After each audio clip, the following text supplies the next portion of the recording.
ಈಗ ನಾರಾಯಣಾಯ ಪರಿಪೂರ್ಣಗುಣಾರ್ಣವಾಯ ವಿಶ್ವೋದಯಸ್ಥಿತಿಲಯೋನ್ನೇತಿಪ್ರದಾಯ ಜ್ಞಾನಪ್ರದಾಯ ಕೃತಾಸುರ ಸೌಖ್ಯ ದುಃಖ ಸತ್ಕಾರಣಾಯ ವಿತತಾಯ ನಮೋ ನಮಸ್ತೆ. ನಾರಾಯಣಂ ಸುರಗುರುಂ ಜಗದೇಕನಾಥಂ ಭಕ್ತಪ್ರಿಯಂ ಸಕಲಲೋಕನಮಸ್ಕೃತಂಚ ತ್ರೈಗುಣ್ಯವರ್ಚಿತಮಜಂ ಬಹುಮಾದ್ಯಮೀಶಂ ವಂದೇ ಭವಗ್ನಮರಾಸುರ ಸಿದ್ಧವಂದ್ಯಂ.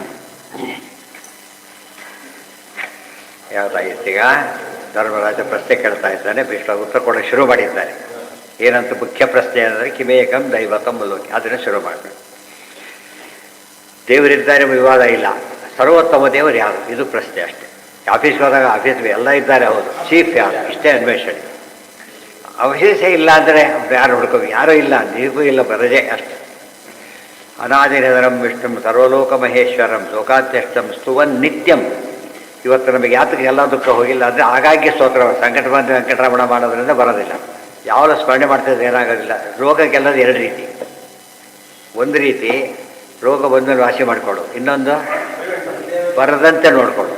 ಇವತ್ತು ತುಂಬ ಜನ ಬಂದ ಮಾಡೋಣ ಅಂತಾರಲ್ಲ, ತಪ್ಪು. ಬರದಂತೆ ನೋಡ್ಕೊಳ್ಬೇಕಾದ್ರೆ ಆ ದೇವರ ಶರಣ ಅಂದರೆ ಮುದೋಯ್ತಲ್ಲ ಕೆಲಸ. ನಿತ್ಯಂ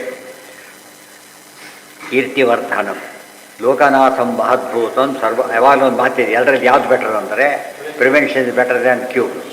ಪ್ರಕ್ಷಾಲನಾರ್ತಿ ಪಂಕಸ್ಯ ದೂರಾದ ಅಸ್ಪರ್ಶನಂ ವರಂ.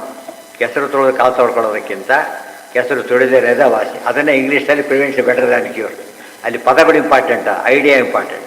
Idea both mean the same. ಪವಿತ್ರಾಣಂ ಪವಿತ್ರಮ್ಯೋ. ವಿಷ್ಣು ಯಾರೀಗ ಅಂತ ಕೇಳಿದರೆ ಸ್ತವೈರರ್ಚೆ ಬಳಿ ಪೂಜೆ ಮಾಡಿ ಅಂತಷ್ಟು ಪೂಜೆ ಬಾರದಲ್ಲ, ಸ್ತೋತ್ರ ಹೇಳ್ತಾ ಪೂಜೆ ಮಾಡಿ. ಪ್ರತಿ ಶಂಖ ಪೂಜೆ, ಕಲಶ ಪೂಜೆ ಎಲ್ಲ ಪೂಜೆನೇ. ಆಭರಣ ಪೂಜೆ, ಪೀಠ ಪೂಜೆ, ನಮಸ್ಕಾರ, ಮಂಗಳಾರತಿ, ಸ್ತೋತ್ರ, ಪ್ರತಿಯೊಂದರಲ್ಲೂ ಪೂಜೆ. ಷೋಡಶೋಪಚಾರದಲ್ಲೂ ಏನಿರಬೇಕು? ಸ್ತೋತ್ರ ಇರಬೇಕು. ಕೆಲವು ವೇದ ಮಂತ್ರಗಳು, ಕೆಲವು ಈ ಮಂತ್ರಗಳು. ಒಂದು ಸ್ತೋತ್ರ ಇಲ್ಲದೆ ಪೂಜೆ ಮಾಡಿದ್ರೆ ಏನಾಗುತ್ತದೋ ಪೂಜೆ ಅಂತ ಅನಿಸೋದಿಲ್ಲ. ಯಾರು ಬರ್ತಾರೆ ಬಂದೆ, ಇವ್ರ ಕೈಕಾಲಿಲ್ಲ, ಮಾತಿಲ್ಲ, ಹೀಗೆ ಅನ್ಬೋದು. ಮಾತು ಬಂದು ಹೀಗೆ ಅಂದ್ಬಿಟ್ರೆ ಹೋಗ್ಬಿಡ್ತಾ ಬರೋದಿಲ್ಲ ಅವ್ರು. ಯಾಕೆ ಬಾ ಅಂತ ಕರೀಲೇ ಇಲ್ಲ. ಅವನು ಮೂಕ, ಓ ಹಾಗಿದ್ರೆ ಸರಿ. ಒಬ್ಬ ಮೂಕ ಅಂದ್ರೆ ಸರಿ, ಮೂಕ ಅಂತ ಒಪ್ಕೊಳ್ಳೋದಾದ್ರೆ ಸರಿ. ಇಲ್ಲದವ್ರು ಏನು ಮಾಡಬೇಕು? ಕರಿಬೇಕು ಬಾಯಿ. ಉತ್ತಿಷ್ಟ ಗೋವಿಂದ ಬೆಳಗ್ಗೆ ಹೇಳ್ತೇವಲ್ಲ, ಹೇಳಬೇಕು. ಪರಮಂ ಯೋ ಮಹತ್ತೇಜ, ಪರಮಂ ಯೋ ಮಹತ್ತವಃ, ಪರಮಂ ಯೋ ಮಹದ್ಬ್ರಹ್ಮ, ಪರಮಮ್ಯ ಪರಾಯಣಂ. ಪರಮಾತ್ಮ ಯಾರೋ ಅನ್ನೋದನ್ನು ಹೇಳ್ತಾರೆ.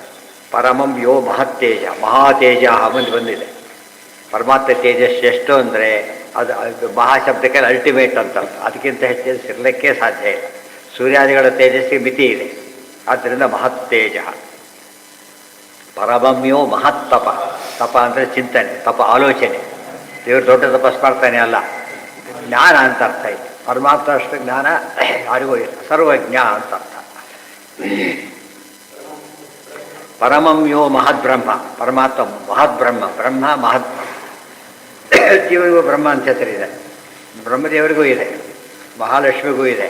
ಅದಕ್ಕೆ ಮಹದ್ಬ್ರಹ್ಮ ಅಂತ ಹೇಳಿದಾಗ ಚೀಫ್ ಅನ್ನೋ ಅರ್ಥ ಬರುತ್ತೆ. ಪರಮಮ್ಯ ಪರಾಯಣಂ. ಪರಾಯಣಂ ಅಯನ ರಕ್ಷಕ. ಇವತ್ತು ಕಳ್ಳ ಬಂದಾಗ ಮನೆಯವರು ಕಾಪಾಡ್ತಾರೆ, ಇಲ್ಲ ಯಾರು ಕಾಪಾಡಬೇಕಾಗ? ಆ ಪೊಲೀಸ್ ಅಂತ ಹೇಳ್ತಾರೆ. ಯಾಕೆ ಈಗ ಇವರು ಕಾತಾಡಲಿಕ್ಕಾಗೋದಿಲ್ಲ. ಸಶಸ್ತ್ರಧಾರಿಗಳು ಬಂದಾಗ ನಿಶಸ್ತ್ರದ ಏನು ಮಾಡೋಕ್ಕೆ ಬರೋದಿಲ್ಲ. ಅದಕ್ಕೆ ಪರಾಯಣ ಅಲ್ಟಿಮೇಟ್ ಆಶ್ರಯ ಯಾರಪ್ಪ? ದೇವರು, ಅಲ್ಟಿಮೇಟ್ ದೇವರೇ. ಪವಿತ್ರಾಣಂ ಪವಿತ್ರಮೇವ ಮಂಗಲಾನಾಂಚ ಮಂಗಲ. ಅದೆಷ್ಟು ದೊಡ್ಡವನು ಅಂದರೆ ಪವಿತ್ರಗಳಲ್ಲಿ ಪವಿತ್ರ, ಮಂಗಳೆಗಳಿಗೆ ಮಂಗಳ. ಪವಿತ್ರ ಶಬ್ದಕ್ಕೆ ಎರಡು ಅರ್ಥ ಇದೆ. ಒಂದು ಪವಿತ್ರ ಅರ್ಥ ಆಗಿಬಿಟ್ಟಿದೆ. ಪವಿ ಅಂದರೆ ವಜ್ರಾಯುಧ, ವಜ್ರ. ಪವಿವತ್ರಾಯತೆ ಇತಿ ಪವಿತ್ರ. ವಜ್ರದಂತೆ ಪರಮಾತ್ಮ ಕಾಪಾಡ್ತಾನೆ. ಅದಕ್ಕೆ ನಾರಾಯಣ ಕವಚ ಅಂತ ಹೇಳ್ತಾರಲ್ಲ ಹಾಗೆ. ದೇವರಷ್ಟು ಕವಚ. ಇವತ್ತು ಏನೋ ಇರ್ಬೋದು, ವ್ಯಕ್ತಿ ಬಂದ ತಕ್ಷಣ ಇದಾಗುತ್ತೆ. ಒಂದು ಕೋಲಿದ್ರೆ ಹೆದರೋದಿಲ್ಲ, ಹಿಡ್ಕೊಂಡು ಬಂದರೆ ಬದೀತಾಗ. ಕೋಲಿದ್ರೆ ಏನು ನಮಗೇನು ಗ್ಯಾರಂಟಿ ಇದೆ? ಅದೇ ಬಂದು ಹೊಡೆಯೋದಿಲ್ಲ, ಗೊತ್ತಾಯ್ತಾ? ಆದರೆ ವ್ಯಕ್ತಿ ಇದ್ದರೆ ಕೋಲಲ್ಲಿದ್ದೆ, ವ್ಯಕ್ತಿ ಇಲ್ಲಿರ್ತಾನೆ. ಅವ್ನು ಕೋಲ್ ತೊಗೊಂಡ್ರೆ ಕತೆ ಗೊತ್ತು. ವ್ಯಕ್ತಿ ಕೋಲ್ ನೋಡಿಬಿಟ್ರೆ ಓಡೋಗ್ಬಿಡ್ತಾನೆ. ಅಂದರೆ ಇಲ್ಲೂ ಕೂಡ ಚೇತನ ಒಪ್ಕೊಳ್ಳೋದೇ ಕೆಲಸ ಮಾಡೋದಿಲ್ಲ. ನೀವು ಯಾಕೆ ಸೈನಿಕರಿರಬೇಕು? ಬರೀ ಶಸ್ತ್ರ ತುಂಬಿಸ್ಬಿಟ್ರೆ ಸಾಕಲ್ಲ. ಎಲ್ಲ ವೆಪನ್ಸ್ ಇದೆ, ಒಬ್ಬ ಪೊಲೀಸ್ ಇಲ್ಲ, ಏನಾಗುತ್ತೆ ಅಲ್ಲಿಗೆ? ಇಲ್ಲದೆ ಹೋದರೆ ಅಷ್ಟು ಅವ್ರಿಗೂ ಉಪಯೋಗ ಆಗುತ್ತೆ, ಬರೋರಿಗೂ ಉಪಯೋಗ ಆಗುತ್ತೆ, ನಮಗೆಲ್ಲ ಅವಳೇ ತೊಗೊಂಡು ಹೊಡಿತಾರೆ. ಇದೆಲ್ಲ ಚೇತನ ಒಪ್ಕೊಳ್ಳೋದೇ ಅವ್ರು ಕೆಲಸ ಮಾಡ್ತಾನೇ ಇಲ್ಲ. ನಾವು ಪ್ರತಿಯೊಂದು ಸ್ಟೇಜಲ್ಲಿ ಏನು ಒಪ್ಕೋತೇವೆ? ಒಪ್ಕೋತೇವೆ. ಯತಃ ಸರ್ವ ಪವಿತ್ರಂ ದೈವತಂ ದೇವತಾನಂಚ ಎಕ್ಸಾಂಪಲ್ ಕೊಟ್ಟರು. ಪವಿತ್ರಗಳಲ್ಲಿ ಪವಿತ್ರ, ಮಂಗಳಗಳಿಗೆ ಮಂಗಳ ವಸ್ತು ಮಂಗಳವಾಗಿದ್ದೇ ದೇವರಿಂದ. ಆದ್ದರಿಂದ ಮಂಗಲಗಳಿಗೆ ಮಂಗಳ. ದೈವತಂ ದೇವತಾನಂಚ ದೇವತೆಗಳಲ್ಲಿ ದೇವತೆ. ಕಿಮೇಕಂ ದೈವತಂ ಲೋಕೆ ವಿಷ್ಣುವೇ ಸರ್ವವರ ದೇವತೆ ಅಂತ ಅರ್ಥ. ಭೂತಾನಾಂ ಯೋ ಅವ್ಯಯ ಪಿತಾ ಅವನೇನಾಗಿದ್ದಾನೆ. ಭೂತಾನಾಂ ಅಂದರೆ ಬ್ರಹ್ಮಾದೀನಾಂ ಅಂತ ಅರ್ಥ. ಬರೀ ಭೂತಗಳಿಗೆ ಅಂತ ಅರ್ಥ ಅಲ್ಲ. ಬ್ರಹ್ಮಾದಿಗಳಿಗೂ ಪರಮಾತ್ಮ ತಂದೆ ಆದ್ದರಿಂದ ಚೇಂಜ್ ಆಗೋ ಚಾನ್ಸೇ ಇಲ್ಲ. ಯತಃ ಸರ್ವಾಣಿ ಭೂತಾನಿ ಭವಂತಿ ಆದಿಯುಗಾಗಮೆ ಯಸ್ಮಿಂಶ್ಚ ಪ್ರಳಯಂ ಯಾಂತಿ ಪುನರೇವ ಯುಗಕ್ಷಯ. ನೋಡಿ, ಇದಿಷ್ಟು ಇಷ್ಟು ಓದಿದ್ದರೆ ಪ್ರಳಯದಲ್ಲಿ ಎಲ್ಲವೂ ಕೂಡ ನಾಶವಾಗುತ್ತೆ, ಅಂದರೆ ಈ ಸ್ಥಿತಿಯಲ್ಲಿ ಇರೋದಿಲ್ಲ ಅಂತ. ಆಮೇಲೆ ಏನಾಯ್ತು, ಈಗ ಈ ಸ್ಥಿತಿ ತರ್ತಾನೆ. ಯಾರು ಲಯ ಮಾಡ್ತಾನೋ ಅವನು ಸೃಷ್ಟಿ ಮಾಡ್ತಾನೆ, ಯಾರು ಸೃಷ್ಟಿ ಮಾಡ್ತಾನೆ ಅವನೇ ಲಯ ಮಾಡ್ತಾನೆ. ಸಿಂಪಲ್. ಅಪಾಯಿಂಟ್ ಮಾಡಿದವನೇ ಏನು ಮಾಡಬೇಕು, ಅವನು ಉಳಿದವರು ಡಿಸ್ಮಿಸ್ ಮಾಡೋ ಅಧಿಕಾರ ಇಲ್ಲ, ಅವನು ಮಾಡಬೇಕು. ಅರ್ಥ ಆಯ್ತಾ? ಡಿಸ್ಮಿಸ್ ಮಾಡಿದವನೇ ಮತ್ತೆ ರಿವೋಕ್ ಮಾಡಬೇಕು, ಇನ್ನೊಬ್ಬರು ರಿವೋಕ್ ಮಾಡೋಕ್ಕಾಗಿಲ್ಲ. ಅವನು ಮಾಡಬೇಕು, ಅವ್ನು ಮೇಲವನು ಮಾಡಬೇಕು. ನೀವು ಮೇಲವನು ಒಪ್ಪ ದೇವರೇ ಮೇಲವನು ಆದ್ದರಿಂದ ಇನ್ನೊಬ್ಬರಿಲ್ಲ, ಸೇರ್ಕೋ ದೇವರೇ ಮಾಡಬೇಕಲ್ಲ. ಯಸ್ಮಿಂಶ ಪ್ರಳಯಂ ಯಾಂತಿ ಪುನರೇವ ಯುಗಕ್ಷಯ. ಮೊದಲು ಸೃಷ್ಟಿ, ಆಮೇಲೆ ಲಯ.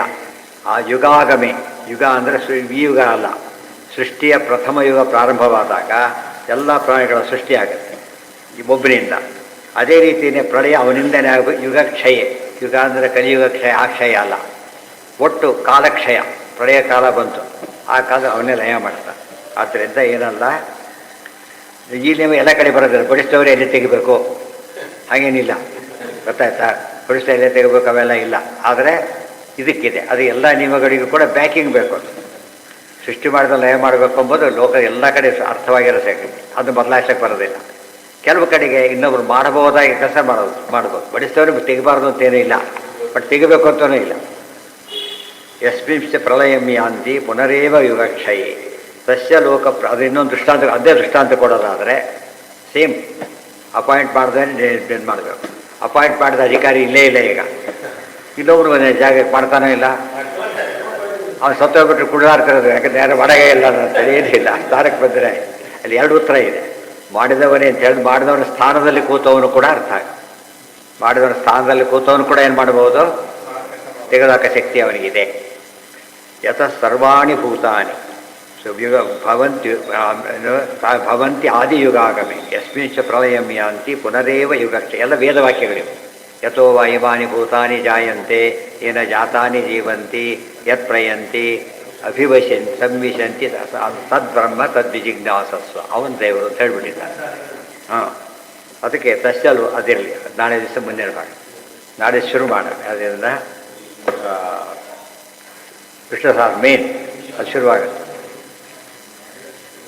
ಇವತ್ತು ಬೇರೆಯವ್ರ ಕಾರ್ಯಕ್ರಮ ಇದೆ, ಅದಕ್ಕೆ ಹಾಂ ಅದಕ್ಕೆ ಗೀತಾ ವಿಷ್ಣು ಸಹ ಎರಡು ಮಹಾಭಾರತದ. ಆದ್ದರಿಂದ ಗೀತಾ ಶ್ರೇಷ್ಠ, ವಿಷ್ಣು ಸಹಸ್ರನಾಮ ಶ್ರೇಷ್ಠನು, ಎರಡೂ ಶ್ರೇಷ್ಠ. ಅದ್ರ ಉಪದೇಶ ಮಾಡಿದವರ ಸ್ತೋತ್ರ. ಗೀತಾ ಜಯಂತಿಗೆ ಹೆಚ್ಚು ಪುಣ್ಯ ಏನೋ, ಎಷ್ಟು ಜಡ ಇಲ್ಲ ಅಂತ ಹೇಳಿದೀವಲ್ಲ. ಗೀತಾ ಉಪದೇಶ ಮಾಡಿದವರ ಸ್ತೋತ್ರ ಮಾಡಿಬಿಟ್ರೆ ಗೀತಾ ಜಯಂತಿ ಸರಿ ಹೋಗುತ್ತೆ.